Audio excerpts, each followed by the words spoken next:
Welcome back to the Village Bonfire for another episode of the Wild Sacred Journey podcast. A podcast not just for your mind, but for your body and spirit too. Here we don't just talk theory. Instead, we compassionately engage with our lived experiences and a wide variety of topics together, all to invite the question, in these times we find ourselves in, how do we be more human? Thank you for being here. May these conversations awaken, inspire, repair, and evolve something deep within each of us and serve the wild, tender aliveness of our personal and collective hearts.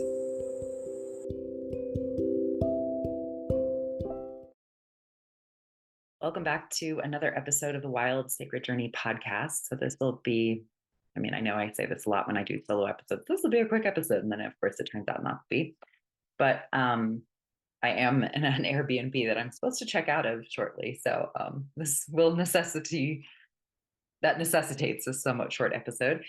Also, the sound quality might be a little bit different since I, have not taken the time. We're doing it more informal today. I haven't taken the time to plug in my microphone and do the whole setup. So anyway, I do have a fun red candle that I found here at the Airbnb. So I'm going to have to unpack all of mine. So we'll start with lighting this lovely Airbnb candle here in the mountains of northern New Mexico, so-called New Mexico. And so we light the candle, we feel the flame, perhaps a settling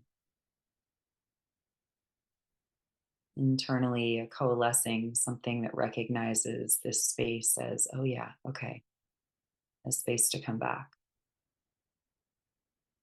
To our breath, to our body, to this moment, the sounds, smells, textures, tastes around us.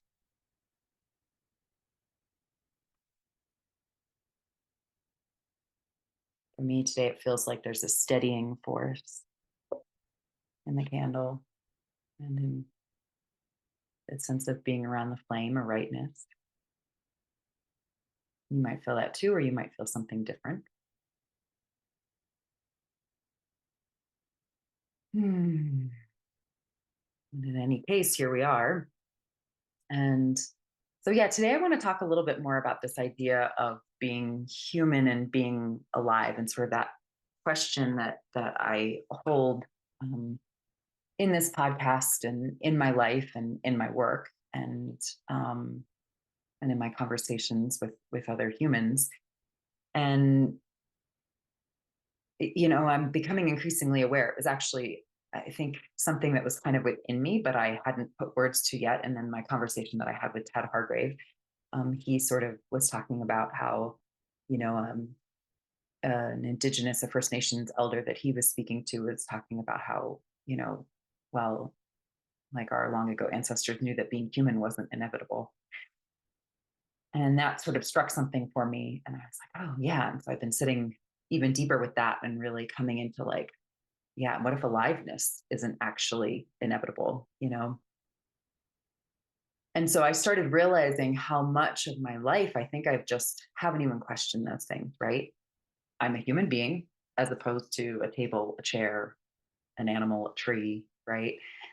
And then I've been born and I haven't died yet, so I'm alive, right? And so if we kind of hold those things as just assumptions of fact, we stop actually. It's like we also then start to assume we know what those mean. And at least for a human being, if we assume that we're a human being because we're not these other things, then we're actually that's another mechanism for us to distance ourselves from the rest of the world and to kind of assume a certain, what's become kind of human supremacy, but to assume a certain human disconnect from the living world, which then even if we don't directly in our minds connect that with aliveness, certainly, certainly is a factor. And so it seems to me like if we're not asking these questions, if we're not living the ongoing asking of these questions, what does it mean to be human? What is a human? And what does it mean to be alive? What is aliveness? Then there's some kind of a cost, right? Almost like an evolutionary cost in some ways, at least it seems to me. Because what if the reason we're here is to actually grapple with those questions? What if that's the point, right? I don't know. What do you think? Like, I just want to like pause there for a moment and just kind of like let that question be there. Like, what do you feel like is the cost if we assume we know what those words mean, if we stop being curious, if we don't question the inevitability of being human, of being alive, right? If we're not questioning our relationship to those words, how we're living them, what we're assuming they mean.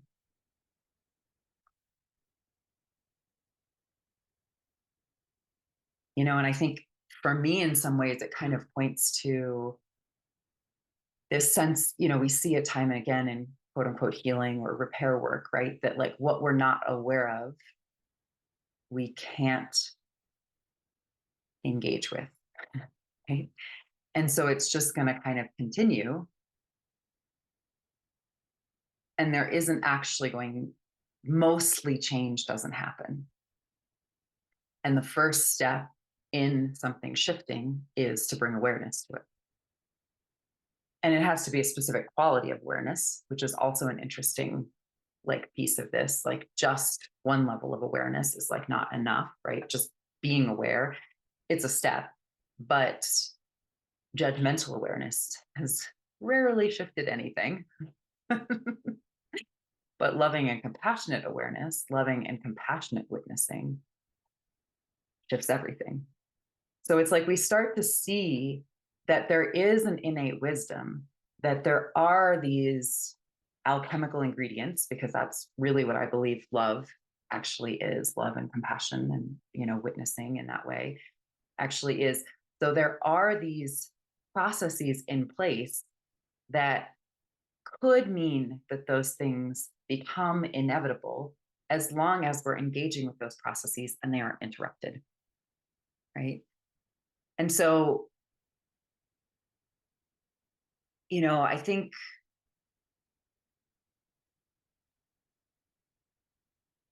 there's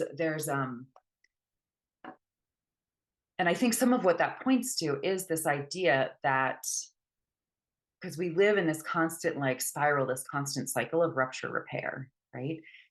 And so if we are engaging with the the you know, just the inevitable and constant cycles of rupture repair, rupture repair, rupture repair, and if we're doing so with that awareness, with that intention, with that compassion, we're putting ourselves in the rhythm, we're sort of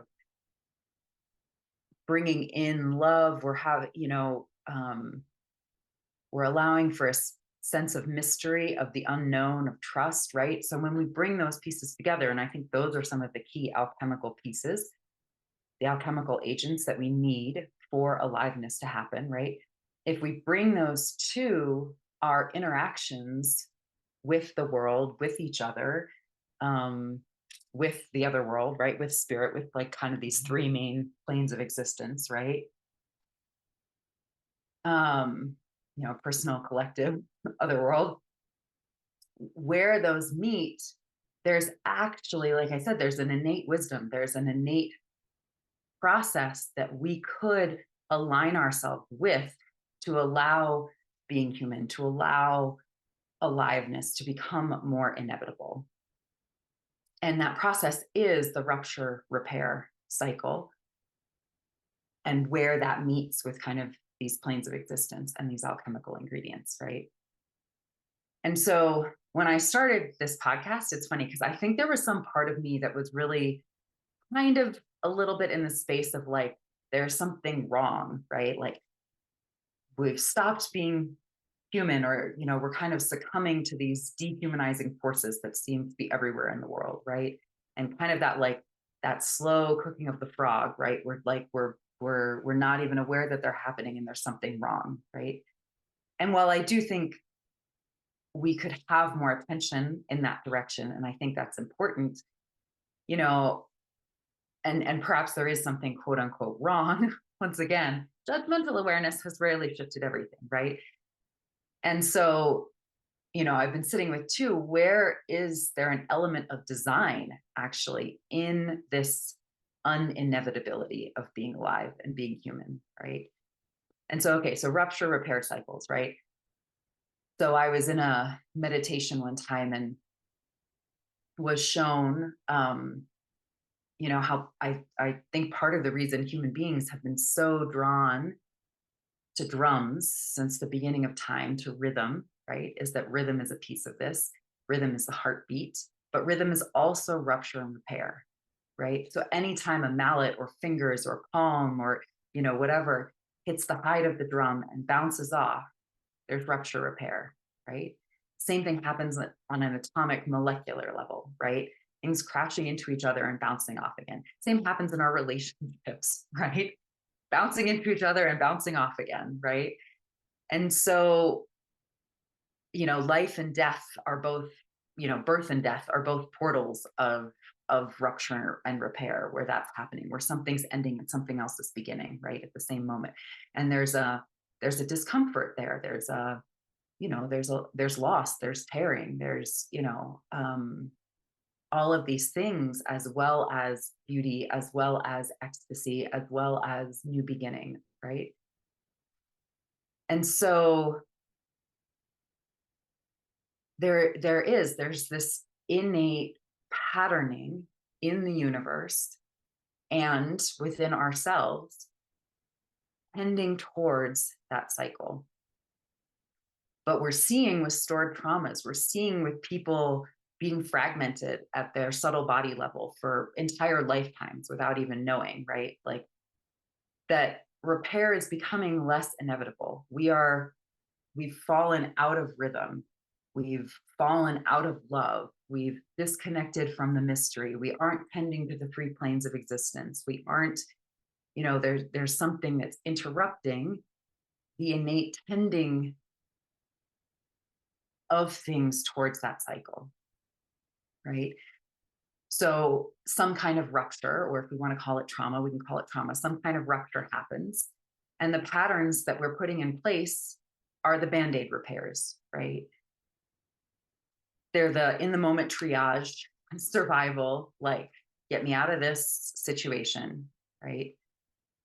But then, because we don't have, whether it's ritual, ceremony, the right kind of community, the right kind of modality, approach, understanding of what's happening, in order to be able to then actually tend to it after the fact, when we feel safer, when the situation isn't as dire, then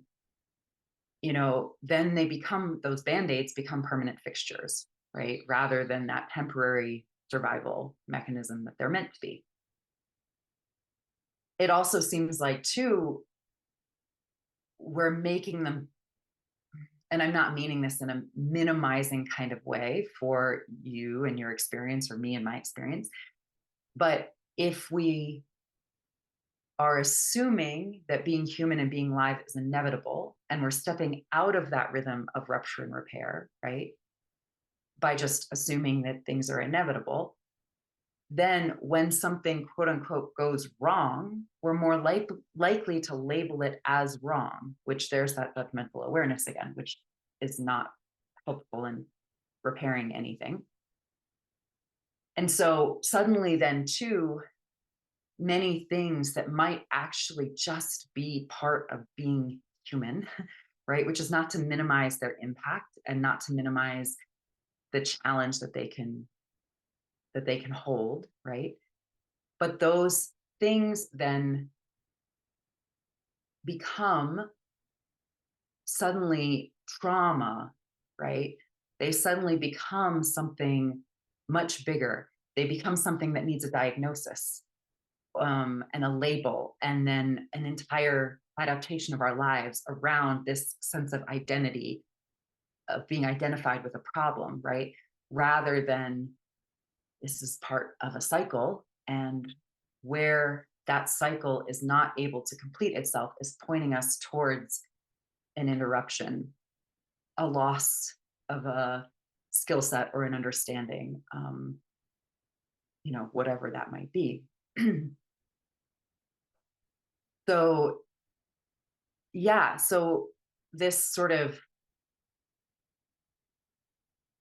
this disconnect from the cycles of rupture and repair and this moving out of the rhythm of that seems to me to probably be connected to this lack of aliveness that seems to sort of be slowly creeping its way more and more through society, right?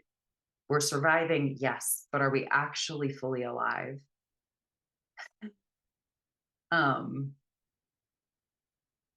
maybe for moments, and then that's so overwhelming that then we have to numb out. um, or our aliveness is manifesting as anxiousness or as burnout or as depression or as like aggression and defensiveness and protection, right? Hyper vigilance. So none of these are wrong.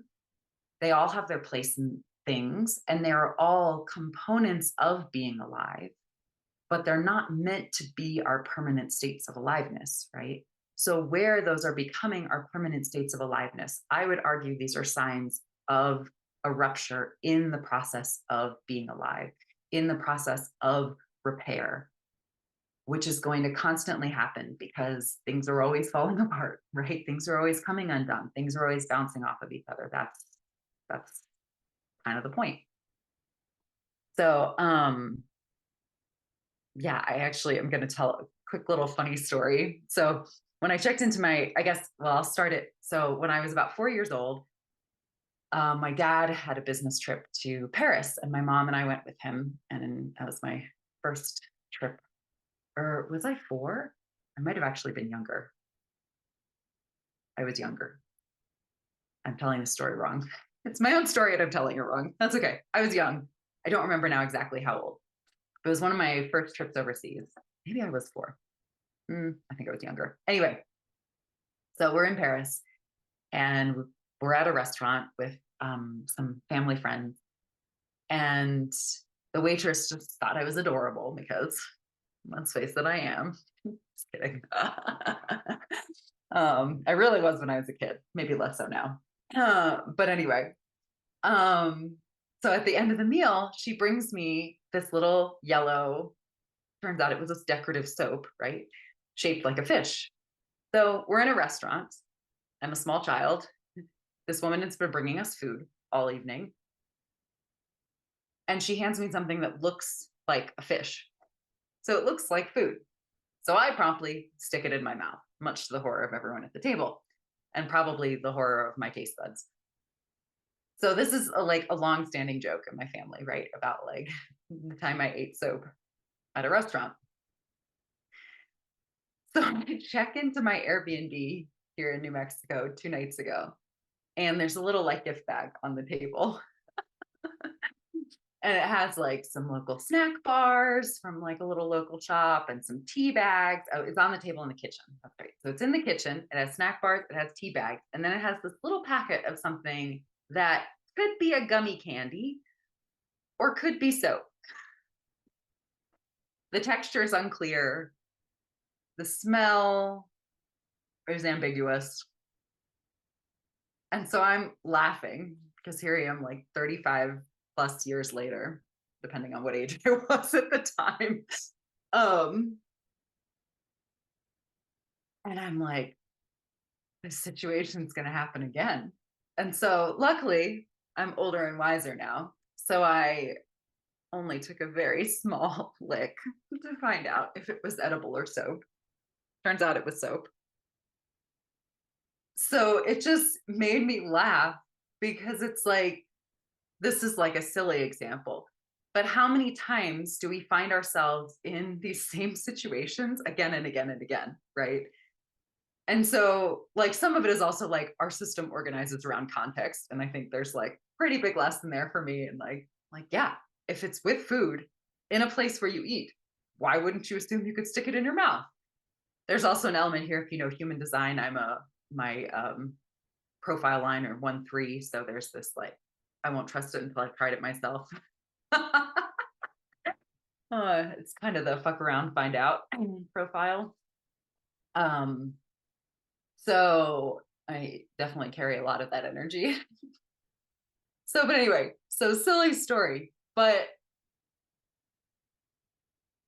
our systems they're looking for similarities and patterns to organize themselves around, but they're also looking for it where there has been a rupture that hasn't been repaired. Our system is going to be constantly seeking similar types of situations so that there's an opportunity to repair, right? So it happens so often that we find ourselves in the same situations again and again, and we go, oh, like, why can't I just heal? Why can't I just move on? Why haven't I learned the lesson yet? Right? Like, in my own journey, I'd gone through my yoga teacher training. I've been doing a lot of meditation and like mindset work, and so I was in a place in my life at the time where I would see these patterns like picking up again and again. And I would stuck in this place of like, well, I quote unquote know better now, right? Like, because there was the time in my life where I was just unaware.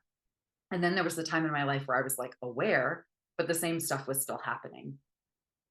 And then when I found more of this energetic, we could call it shamanic, much more like indigenous, animistic, land-based, sentience-based, but particularly like somatic and subtle body-based healing, quote unquote, or repair work, suddenly I was able to actually shift things on a deeper level. And then I found that I wasn't ending up in the same situations again and again and again, because my system was actually finding full, complete repair and wasn't needing to try and invite me back to aliveness again and again by bringing me into these same situations, even though my brain was like, these situations are quote unquote wrong, right? So this is where like it's also actually important too, I think, when we're having this conversation around being human, around being live, around bringing ourselves back into aligning ourselves again with the rhythm of rupture and repair, it's important to actually be discerning in the modalities and the approaches that we use and in the practitioners that we work with, right?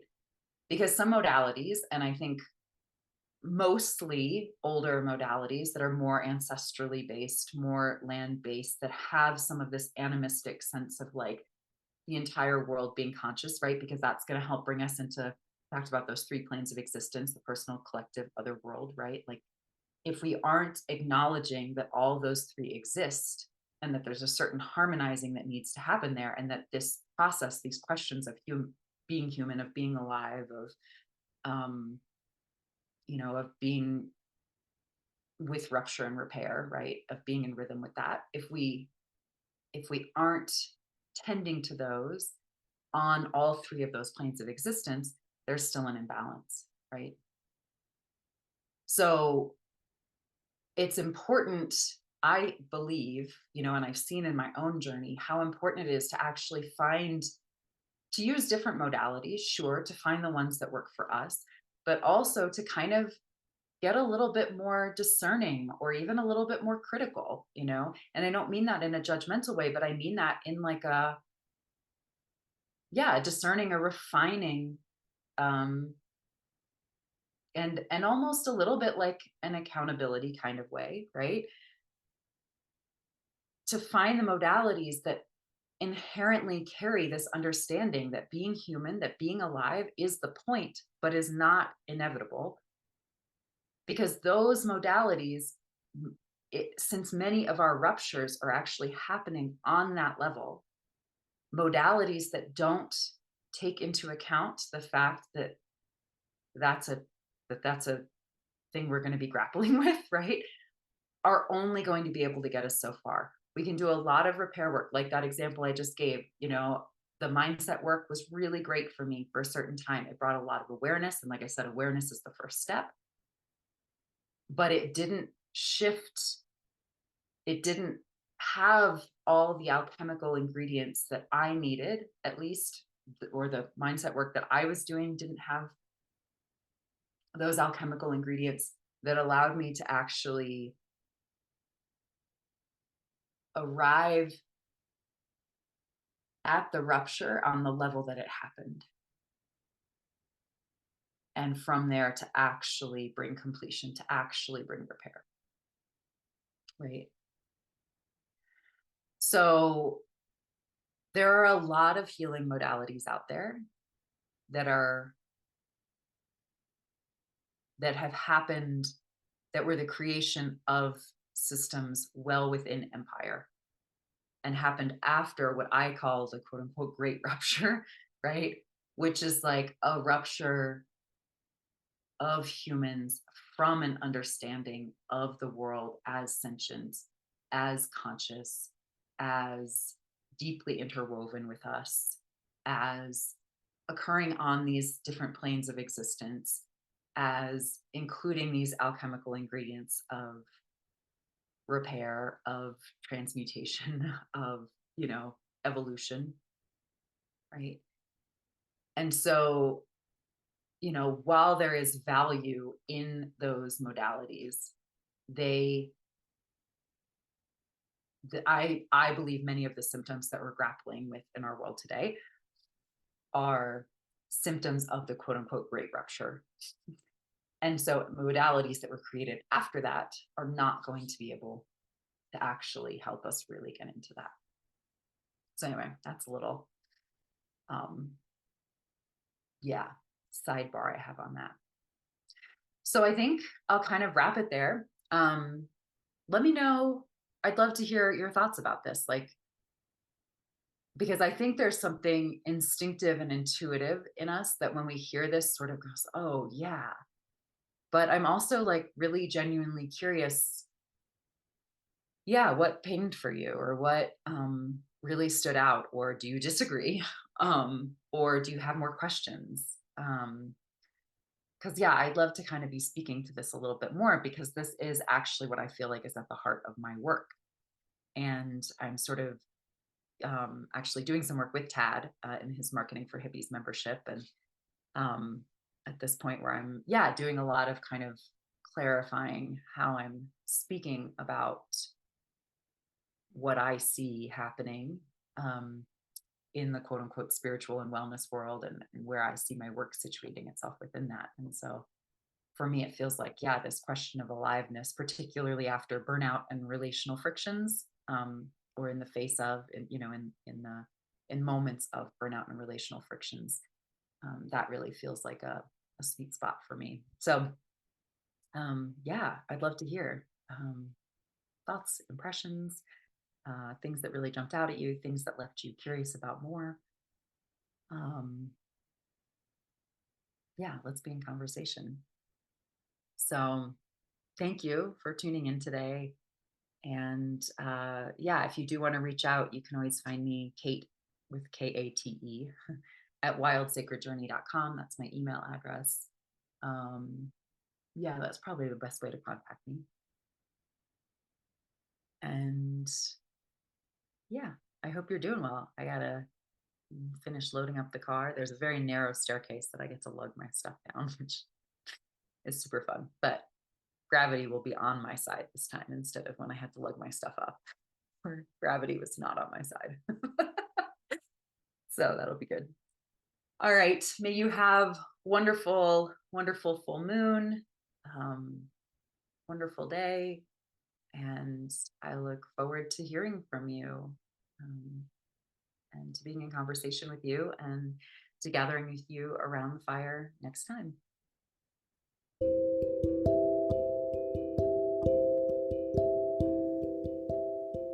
Hi, Kate here again. Thank you for gathering with us.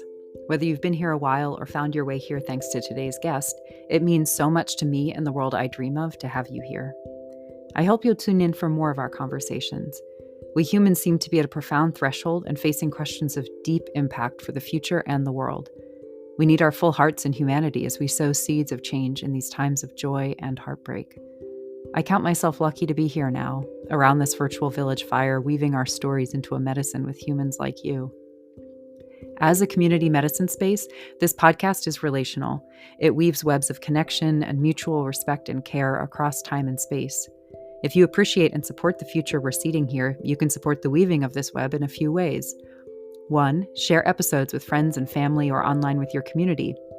It also helps the podcast immensely if you like, rate, subscribe to, or follow the podcast where you watch or listen, so you get notified when new episodes drop and new listeners find us as they search. 2, join us on Patreon. Doing so supports conversations like the one you just heard and allows you access to live community gatherings and medicine circles and more as we continue to grow. It also helps me keep the space advertisement-free so the conversations stay intact as they are. If you have questions, suggestions, connections, or would like to find out more about working with me, you can find me online at www.wildsacredjourney.com, on Instagram at wildsacredjourney_KP, or email me, kate@wildsacredjourney.com.